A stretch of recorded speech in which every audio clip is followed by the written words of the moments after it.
E aí pessoal, tudo bem?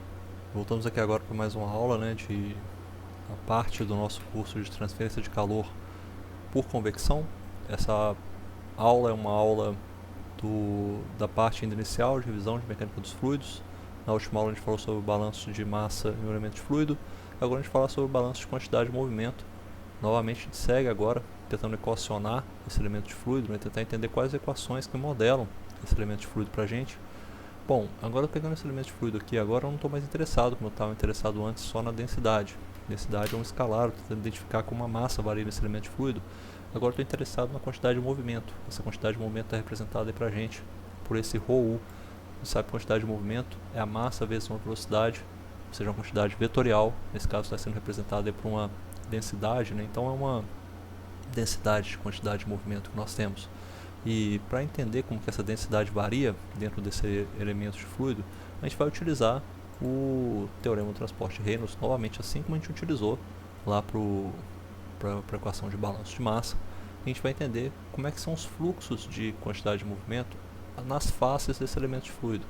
Bom, o primeiro termo é aquele que a gente já sabe, o termo da variação temporal, essa quantidade de movimento na direção x, ele vai ser igual à derivada temporal de ρu aqui na direção de ρu integrado ao longo desse volume, dx e dy.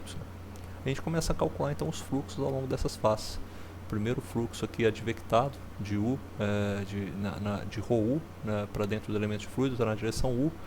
Ele entra aqui do sinal dele, a gente sabe que esse sinal desse ρu aqui está entrando pela nossa primeira face aqui, ele está contrário à direção da normal da face, portanto ele é um sinal negativo. Tá? E o que sai aqui pela direita, ele está num sinal no mesmo sentido do sinal da nossa normal da área, então é positivo. Então a gente tem isso aqui, esse daqui entra como negativo, e esse daqui com o termo ali em verde marcado, que é o diferencial dessa quantidade de movimento ao longo desse elemento de fluido, ele é positivo. Então está marcado aqui dessa forma, esse balanço aí, pelo menos nessa primeira aqui na direção x. Só que a gente tem termos a mais, Nossa quantidade de movimento em u também tem fluxos aí, porque ela é advectada também na direção v, tem essa setinha curva, que faz uma curva para dentro do volume, representa isso. É a quantidade de movimento na direção x sendo advectada para dentro do elemento fluido através de um fluxo na direção y. Então esse fluxo atravessa aqui essa face é marcada pelo comprimento dx, e a gente vai ter o balanço também aqui dele, que vai ser representado aqui embaixo dessa forma.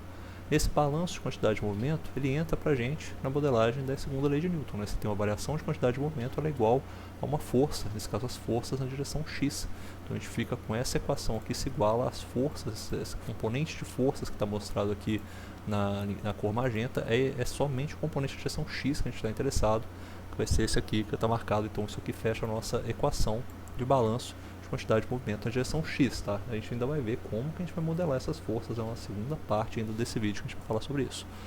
A gente pode simplificar essa equação, a gente sabe que novamente igualzinho a gente fez lá no balanço de massa, em termos que são simplificados, a gente pode sair cortando, eles se repetem, portanto a nossa equação fica somente essa aqui de baixo, somente com os termos diferenciais. A gente sabe, isso aqui já tem cara já de algo que a gente sabe que vai ser representado de uma forma vetorial, a gente tem esse termo aqui, vamos separar bem nesses dois termos aqui, a gente está vendo justamente um ρu, pensa na nossa quantidade aí que está sendo conservada, com essa quantidade de movimento na direção x, o ρu, a gente tem um termo de uma derivada na direção x, com algo que está sendo advectado por um vetor u, uma derivada na direção y, um tempo de algo que está sendo advectado na direção y.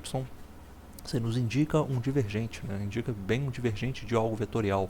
É isso, justamente isso aí que vai representar isso aqui. A gente consegue reescrever então depois de uma forma vetorial, mas antes de chegar lá, vamos só pensar, a gente fez o equacionamento para a direção x, a gente pode fazer a mesma coisa para a direção y, e é o mesmo balanço, a gente vai ter novamente, só que agora vai ser a direção y, a quantidade de movimento na direção y é ρ multiplicado por v, para a velocidade da direção v, e a gente tem que pensar no balanço de todas essas entradas de ρv ao longo das faces do elemento, sendo que ele atravessa esse elemento, sempre se lembrando que o elemento, o ρv ele entra por um lado, pelo lado esquerdo ou por baixo nesse elemento de controle, e ele sai depois com esse diferencial, esse pequeno elemento está escrito em verde, aí é um diferencial de quantidade de movimento ao atravessar esse elemento de fluido, e esse diferencial que no final que vai sobrar, porque no final todo mundo se corta, esse diferencial que importa, A gente novamente cai nessa equação aqui, vocês podem deduzir depois, fazendo esse balanço aí pra gente. Vocês vão cair nessa equação que justamente mostra pra gente qual que é esse balanço da quantidade de movimento na direção y. Eu me esqueci aqui de colocar, mas isso aqui tem que ser igual, ó, às forças, é igual às forças na direção y, somatório dessas forças na direção y. A gente vai ver essas forças daqui a pouco também, porque elas representam. Novamente a gente cai nessa equação, ó. Só você vê que só muda ali alguns termos, com relação à equação na direção x, e a gente pode simplificar, que cai novamente dentro de termos que representam para a gente aqui esse divergente, esse termo aqui, ó, esses dois termos representam para a gente um divergente de alguma coisa vetorial. É justamente isso. Esse primeiro termo, ele é um termo não estacionário, representa para a gente a não estacionalidade da nossa quantidade de movimento, assim como lá na equação do balanço de massa tinha essa representação da não estacionalidade da massa, né, que poderia ter dentro de um elemento, por exemplo. Mas isso é balanceado pelos fluxos, né, que você tem ao redor, através das faces do seu elemento, e esses fluxos são calculados através desse divergente, né, o divergente dessa quantidade sendo advectada aí, do divergente desses fluxos, né, sendo atravessando essas faces do seu elemento de controle, que são justamente dados por esses termos que aparecem marcados agora em amarelo, beleza? Então a gente pode representar isso tudo aqui numa forma vetorial, já que é uma equação vetorial, tem 3 componentes, né? Se for tridimensional, no caso eu estou escrevendo tudo bidimensional, então só tem 2 componentes, a gente pode escrever isso na forma vetorial e ficar simplesmente dessa forma aqui, ó, a derivada temporal, também da nossa quantidade de movimento, que é ρ vezes a velocidade, e o divergente da nossa quantidade de movimento multiplicada pela velocidade. A gente pode ainda abrir ainda mais essa equação, tá? Simplificar ainda mais, ainda essa forma aqui, como eu falei, ela é geral, isso aí é praticamente a segunda lei de Newton, que a gente está escrevendo só para o elemento de controle. Só que a gente pode reescrevê-la dessa forma aqui, ó. Eu vou utilizar a regra do produto e vou reescrever ela da seguinte maneira. Deixa eu reescrever aqui para vocês. Vai virar o seguinte, ó. Vai virar ρ multiplicado por del U sobre del T, tá? Mais U multiplicado por del ρ sobre del T, ou seja, isso aqui que eu acabei de reescrever é só esse termo aqui, ó. Eu abri ele com a regra do produto. Vamos abrir agora esse termo aqui com a regra do produto também? Vai dar para fazer, a gente vai ver isso aqui agora. Vai ficar o seguinte, vai virar mais... Vou colocar primeiro esse termo aqui, ó, U multiplicado pelo divergente de ρu, tá? Mais o ρu um produto interno com o gradiente de U. Olha, se eu fizer lá nas aulas lá de cálculo 3, aquelas que a gente faz produtos vetoriais, se eu for lá olhar como é que faz, isso aqui é justamente como a gente faz essa regra do produto aí, tá? E o que tem de interessante nessa formulação aqui, ó? Eu vou buscar algumas informações que a gente já viu. Esse termo aqui, esquece esse U, vamos supor que a gente consegue isolar esse U aqui para fora, ó. Esse termo aqui, ó, com esse termo aqui, o que é? A gente tem o del ρ sobre del T mais o divergente de ρu. Olha, isso aqui é justamente o nosso balanço de massa, que é igual a zero, ou seja, isso aí eu posso cortar da minha equação. E esses outros termos que sobraram, se eu coloco o ρ para fora, vamos colocar o ρ para fora para a gente ver aqui como é que fica, vai virar ρ com a derivada de U com relação ao tempo, mais U com o produto interno com o gradiente da velocidade é igual às forças, né? Esse termo aqui, ó, é justamente a nossa derivada material, né? A gente pode reescrever dessa forma, o ρ vezes a derivada material de U é igual às forças.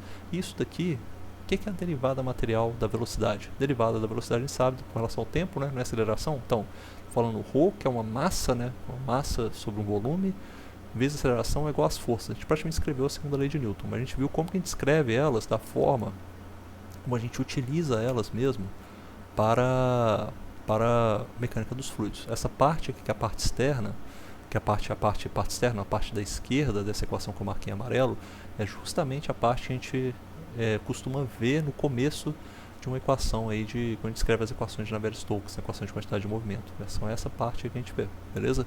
Isso aqui vale para qualquer fluido ainda, tá? Não tem nenhuma simplificação que eu usei, eu só simplifiquei aqui usando a equação da da continuidade, a equação da conservação da massa, para simplificar, mas a equação de conservação da massa que eu usei, ela é universal também, vale para qualquer fluido aí, não existe nenhuma simplificação. Então agora, sabendo disso daqui, a gente agora tem que identificar o que é esse F, essas forças. E essas forças que exercem sobre um fluido, elas têm dois tipos, tá? Tem forças que exercem, que podem ser forças de corpo e forças de superfície. As forças de corpo, elas são fáceis, porque é força do tipo gravitacional, é força do tipo magneto-eletrodinâmica, enfim, elas são fáceis de ser identificadas, tem modelos para elas, se elas estiverem aparecendo também, não tem tanto problema. As forças de superfície são mais complicadas de você tentar entender. Olha, você tem essas forças de corpo, por exemplo, a gente vai até deixar elas aqui, elas estão atuando sobre o corpo todo. Mas força de superfície, você tem vários tipos de força. Uma força de superfície pode ser, por exemplo, da natureza de uma tensão normal, como está marcado aqui no caso, essas tensões sigma, que eu estou escrevendo aqui, ó, sigma xx, sigma xy, são tensões que atuam na direção normal. Primeiro, o que quer dizer esses termos? Né? Antes eu só escrevia assim, olha, se eu escrevo U de x, eu sei que é um vetor U na direção x, né? Mas agora tem dois, né? O que é isso? É um tensor, né? Para quem não se lembra lá das aulas de cálculo, lá, isso é um tensor, ou de álgebra linear, né?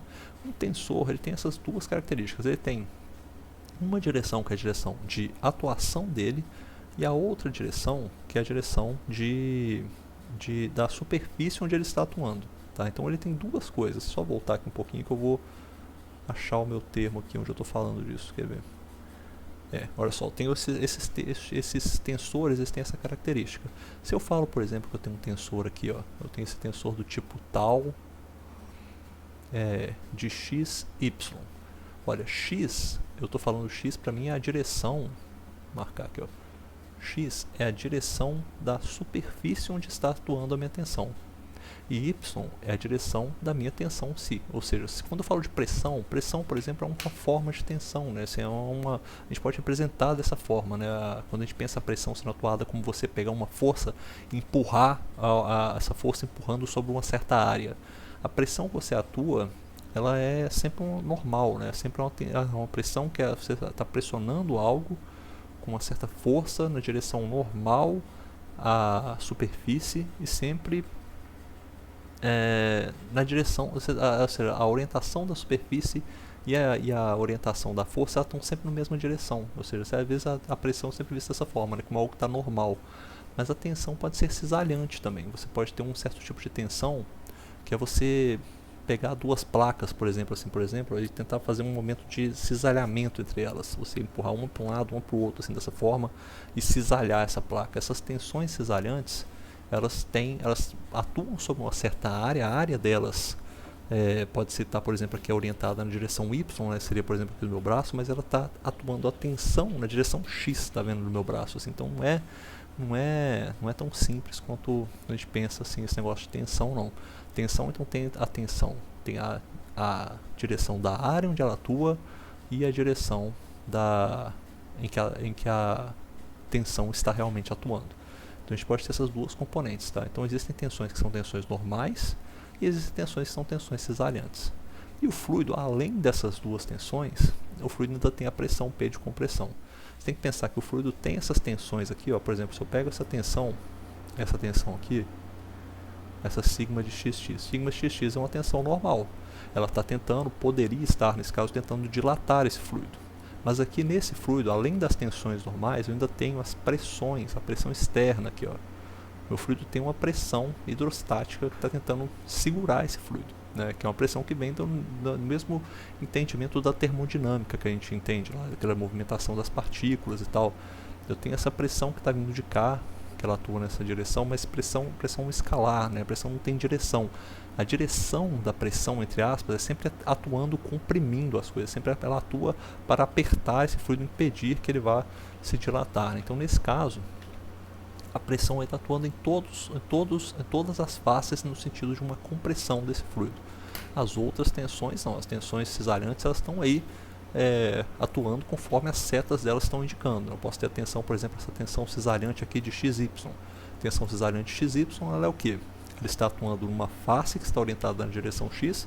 Realmente, ela está atuando nessa face aqui, ó, na primeira face que está marcada, tá vendo? A face está orientada, a área dela está orientada na direção X. Mas a tensão de XY está apontando para baixo. Tensão de XY.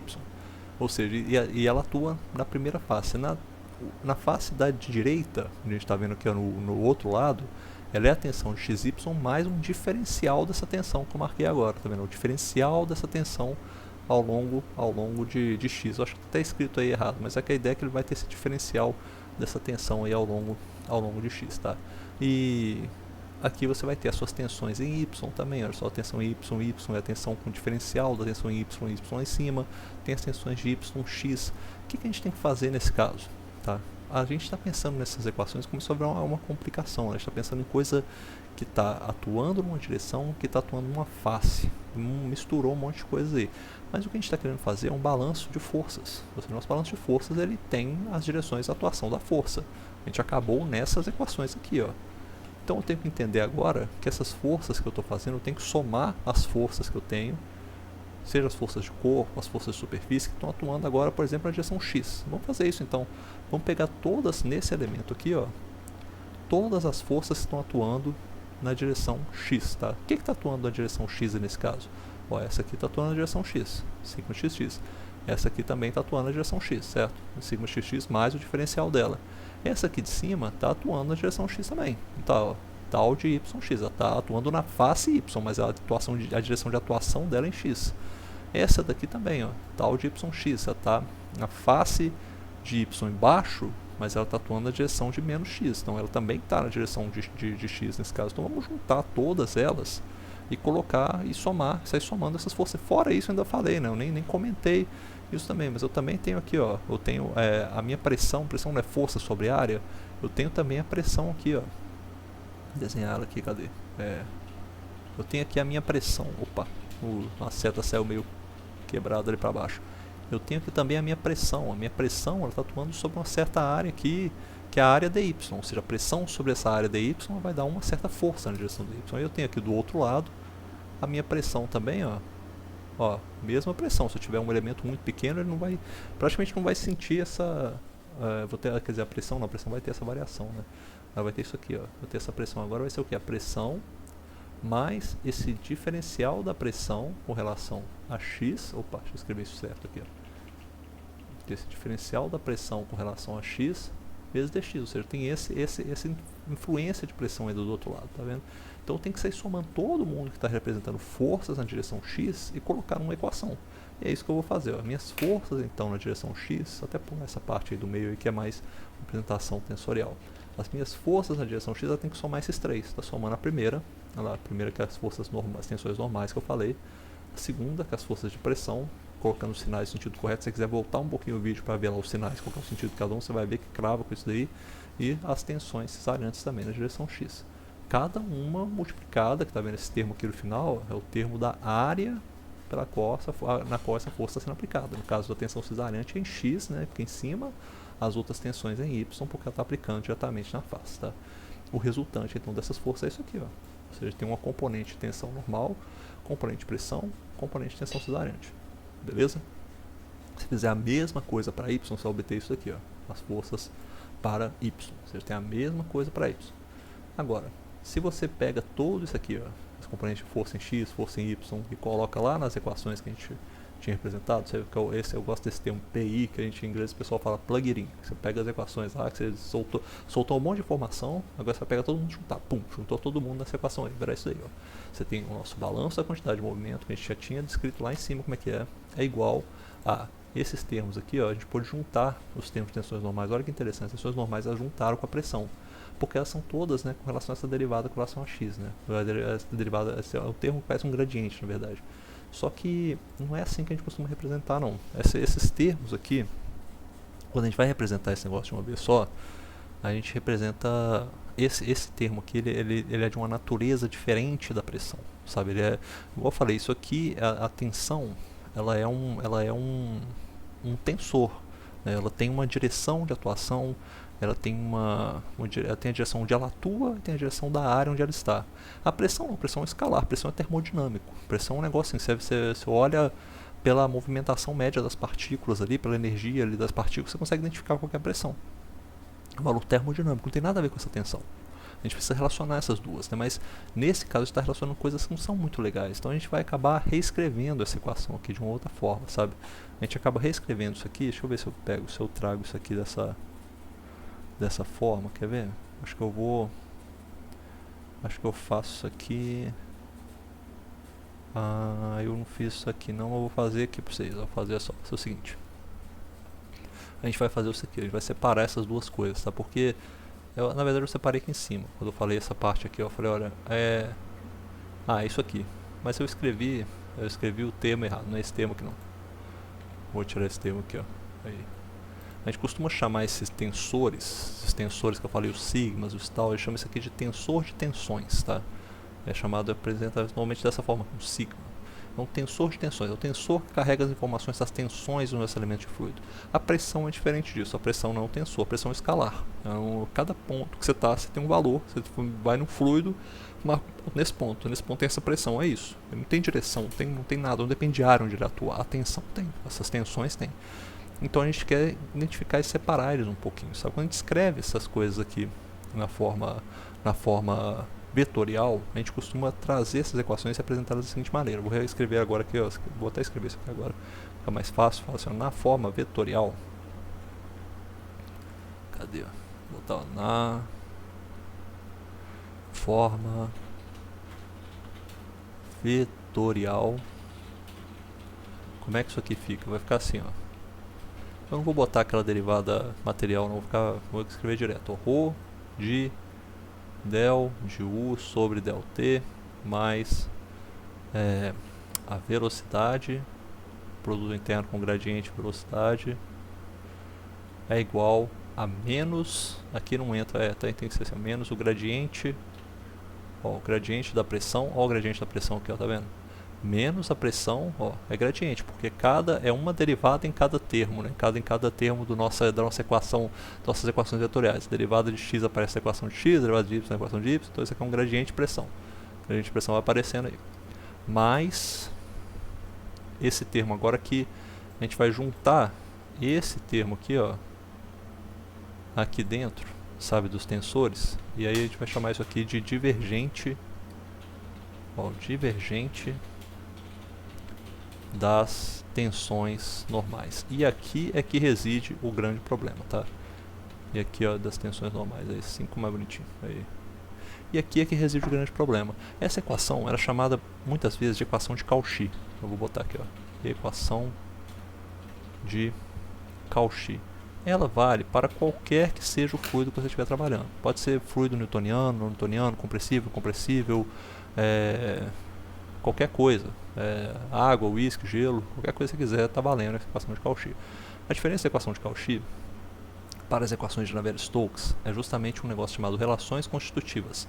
Por quê? Porque a equação de Cauchy ainda traz esse divergente de tensões, do tensor de tensões, e a grande questão é como que a gente modela esse divergente de tensor de tensões. A gente não sabe necessariamente, né? O que são essas tensões de tensões? A gente não tem como saber isso a partir dos campos de velocidade? Tem? Será que não tem? Não sei. As equações de Navier-Stokes nos trazem essa relação constitutiva.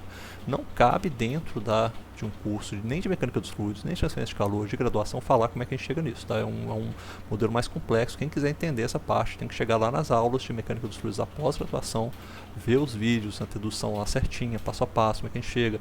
Aí chega lá numa relação, fala, não sei o que, tem um tensor, parece um tensor de quarta ordem. Por que esse tensor de quarta ordem simplifica? Por causa disso. Vai mostrando, chega no final, você tá aqui, tá, as equações no final, você chega lá e vê qual que é a formulação final. Pô, legal, isso é muito bom, mas assim, dá um trabalhão, né, pra fazer. Eu não vou fazer isso aqui num curso desse, não precisa saberem disso. Assim, você chegou na equação de Cauchy, você precisa saber o seguinte, aqui tem um certo cara chamado Stokes, que ele chegou com algumas hipóteses, falou assim, vamos modelar isso aí, como criar umas relações constitutivas para a gente sair da equação de Cauchy e chegar nas equações de Navier-Stokes. Um dos modelos dele foi falar isso aqui, ele falou, olha, esse tensor de tensões, ele tem que ser, de alguma forma, uma função linear, que é a função, vou botar um F, mas é uma função linear, tá? Uma função linear do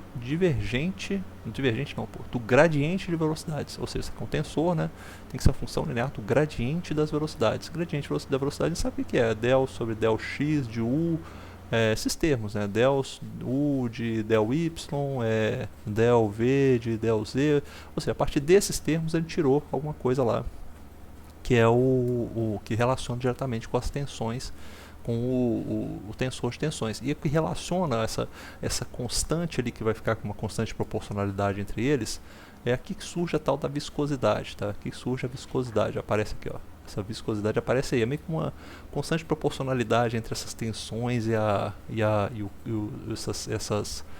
esse gradiente de velocidades aí que vai aparecer. Então, tendo esses termos aí, beleza, primeira coisa. Tem mais uma questão que não cabe a gente falar também, que é ele falar que o fluido é isotrópico. Isso aí, fluido isotrópico também está dizendo assim, o fluido é isotrópico, quer dizer que ele não tem direção preferencial de deformação. É outra das hipóteses de Stokes. Mas o Stokes também mostrou um negócio seguinte, né? Ele mostrou que o Stokes falou isso aqui também. Deixa eu ver, mais uma das definições de Stokes, eu falei isso aqui, ó, que esse tensor de tensões, ele é igual deixa eu escrever numa outra cor aqui, porque essa cor aqui não me ajuda muito não. Vou escrever assim, ó, tensor de tensões, ele é igual a menos P vezes a identidade mais esse tensor aqui, ó. E eu não estou gostando dessa letra, porque eu já usei essa letra aqui, eles vão confundir, mas é porque é coisa diferente. É isso aqui, ó. Um é o tensor, que isso aqui vai estar relacionado, eu vou escrever para vocês. Essa parte aqui, ó, é meio que de pressões hidrostáticas, tá? Aquelas pressões de pressão, a gente conhece assim, pressão de hidrostática de fluido, né?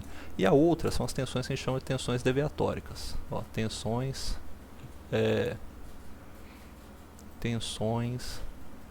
deviatóricas. A ideia do Stokes é falar o seguinte, ó, que essas tensões aqui, ó, elas existem mesmo se o fluido estiver parado. Isso aqui, ó, fluido parado. Ele fala, essas tensões, elas existem mesmo se o fluido estiver parado. E as outras, elas só existem se o fluido estiver em movimento. Só existem se o fluido estiver em movimento. Ou seja, o que ele está querendo dizer é que, de certa forma, você consegue equiparar as tensões. Se o fluido estiver parado, tá? O fluido não está em movimento, essa pressão do fluido ela é equiparável a essas tensões normais. Então ele meio que relacionou a falar isso aqui, ó, que a pressão, se você estivesse falando isso aqui, ó, até esse momento, vamos pensar o seguinte, até esse momento aqui, ó, essa pressão que é a pressão termodinâmica, esse P, a pressão termodinâmica, não tem nada a ver com as pressões que a gente chama de pressão mecânica, que seria isso aqui, que seria essas tensões normais, tá? Que estão esse sigma de xx que a gente falou aqui em cima, esse sigma de xy, não tem nada a ver com isso. Tá? Uma pressão, outra tensão normal. Com isso aqui ele vai equiparar as coisas, vai falar, olha, pressão mecânica, fala que a pressão mecânica é a pressão termodinâmica, eu vou até botar dessa forma aqui, ó, vai falar o seguinte, que a pressão mecânica e a pressão termodinâmica, que eles têm uma relação que é o seguinte, ó. É o seguinte, se você somar os três, ó, sigma de xx mais sigma de yy mais sigma de zz, se tiver tridimensional, tá? Se não for, vai ser só por... Tô com dificuldade de desenhar a linha hoje, tá difícil, cara. Dividido por 3. Isso aqui é igual a menos a pressão, ou seja, essa pressão aqui, ó, que são as tensões normais, a média das tensões normais, vou até escrever isso aqui embaixo, ó. A média das tensões normais, ficou grande isso aqui, acho que eu dei muito zoom. A média das tensões normais tem essa equivalência com a pressão termodinâmica.